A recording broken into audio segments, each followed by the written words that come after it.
नमस्ते दोस्तों, स्वागत है आपका आप ही के चैनल अमूल्य वचन में। दोस्तों, आज हम आपको श्री कृष्ण की एक कहानी के बारे में बताएंगे जिससे आप जानेंगे कि कैसे कभी कभी हारना भी बुरी नहीं अच्छी बात होती है। तो चलिए वीडियो शुरू करते हैं। दोस्तों, भगवान श्री कृष्ण ने अपने आचरण से मानव जाति के सामने कई ऐसे उदाहरण रखे जो जीने की राह दिखाते हैं। ऐसे में भगवान कृष्ण का जीवन चरित्र सहज ही याद हो आता है। मथुरा की एक कैद में माता देवकी के गर्भ से जन्मे कृष्ण ने अपने आचरण से मानव जाति के सामने कई ऐसे उदाहरण रखे जो जीने की राह दिखाते हैं। ऐसा ही एक उदाहरण है उनके रणछोड़ बनने का। जी हाँ, एक बार कृष्ण भी युद्ध को बीच में ही छोड़कर मैदान से भाग गए थे, फिर भी शत्रु का वध हुआ और हजारों निर्दोष नागरिकों की सुरक्षा हुई। भगवान श्री कृष्ण का जन्म कंस का वध कर समस्त पृथ्वी लोक को उसके अत्याचारों से मुक्त कराने हेतु हुआ था। किशोरावस्था में ही वह गोकुल से मथुरा आ गए तथा दुष्ट कंस का वध किया। कंस की मृत्यु से दुखी उसके श्वसुर जरासंध ने एक विशाल सेना लेकर मथुरा पर आक्रमण कर दिया। इस आक्रमण में उसके साथ शिशुपाल और काल्यवन जैसे शक्तिशाली राजा भी शामिल थे।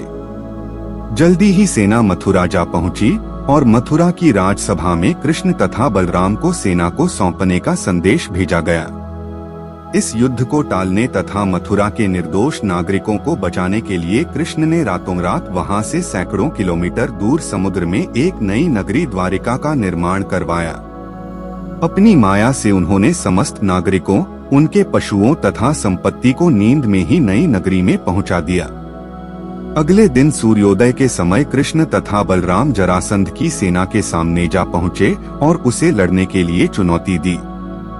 जैसे ही जरासंध और दूसरे राजाओं ने कृष्ण को मारने के लिए शस्त्र उठाए, दोनों भाई भागने लगे। उन भाइयों के पीछे जरासंध तथा काल्यवन जैसे राजा भी भागने लगे। कुछ ही देर में दोनों भाई बहुत आगे निकल गए और उनके पीछे केवल मात्र काल्यवन रह गया। उसे देवताओं ने वरदान दिया था कि उसकी हत्या किसी अस्त्र या शस्त्र से नहीं होगी। ऐसे में वह निर्भीक था और लगातार कृष्ण का पीछा करते करते एक गुफा में जा पहुंचा। गुफा में राजा मुचुकुंद सो रहे थे, जिन्हें इंद्रदेव ने वरदान दिया था कि जो भी उन्हें उठाएगा वह उनके देखते ही जलकर भस्म हो जाएगा। वहां पहुंचकर कृष्ण ने सोए हुए मुचुकुंद पर अपना पीतांबर डाल दिया और स्वयं छिप गए। काल्यवन भी वहां जा पहुंचा और सोए हुए राजा मुचुकुंद पर पीतांबर देख उन्हें ही कृष्ण समझ बैठा। उसने मुचुकुंद को उठाने के लिए लात मारी, जिसके कारण उनकी निद्रा खुल गई और उनके देखते ही काल्यवन वहीं पर जलकर भस्म हो गया। तत्पश्चात कृष्ण ने राजा मुचुकुंद को अपने चतुर्भुज स्वरूप में दर्शन दिए और उन्हें मोक्ष पाने का वरदान दिया। वहीं दूसरी ओर जरासंध और बाकी राजा पूरी तरह से खाली मथुरा देखकर वापस लौट गए। कृष्ण चाहते तो स्वयं भी काल्यवन और अन्य अधर्मी राजाओं का वध कर सकते थे, परंतु देवताओं के दिए वरदान का मान रखने के लिए ही उन्होंने काल्यवन को राजा मुचुकुंद के हाथों मरवाया। इसी तरह बाद में जरासंध का वध पांडु पुत्र भीम के हाथों करवाकर भूधरा का भार कम किया। इस कहानी के बाद कृष्ण के नाम के साथ हमेशा के लिए रणछोड़ जोड़ दिया। कृष्ण की इस कहानी से सीख मिलती है कि अनावश्यक ताकत का प्रदर्शन नहीं कर बुद्धिबल से काम लेना चाहिए। इस तरह हम अपनी शक्ति को खर्च होने से रोक सकते हैं और बड़े से बड़े संकट का भी सामना कर सकते हैं। तो दोस्तों, कृष्ण की यह कहानी हमें ये बताती है कि कभी कभी हारना बुरी नहीं अच्छी बात होती है।